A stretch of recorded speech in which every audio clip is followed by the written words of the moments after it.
Nagbigay ng karangalan sa BARM ang siyam na examinees matapos mapasama sa top 10 ng March 2026 Licensure Examination for Teachers ulit sa Pawang Elementary at Secondary level.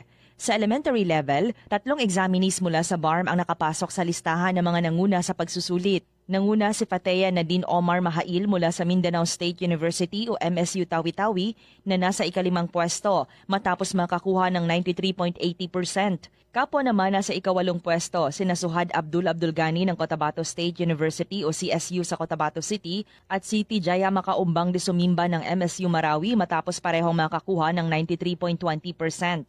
Samantala, 6 na BARM passers naman ang kabilang sa top 10 ng secondary level sa LET. Pumangatlo si Jasmine Dato Imam Alimosa ng MSU Marawi City matapos makakuha ng 94.60%. Nasa ika-5 pwesto naman sina Nahida Guro Anasari ng MSU Marawi City, Siti Haina Sarip Lauban, at Bay Pamela Pingyaman Mayasa na pawang taga-MSU Maguindanao, lahat ay nakakuha ng markang 94.20%. Nasa ika-9 na pwesto si Idref Pangunotan Mendoza ng MSU Marawi City na may 93.40%, habang pang-10 naman si Mary Grace Estaca Arellano ng Cotabato State University na nakakuha naman ng 93.20%.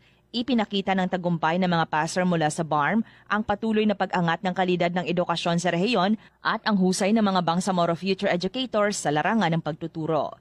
Drema Kitayan Bravo, NDBC, Bida Balita.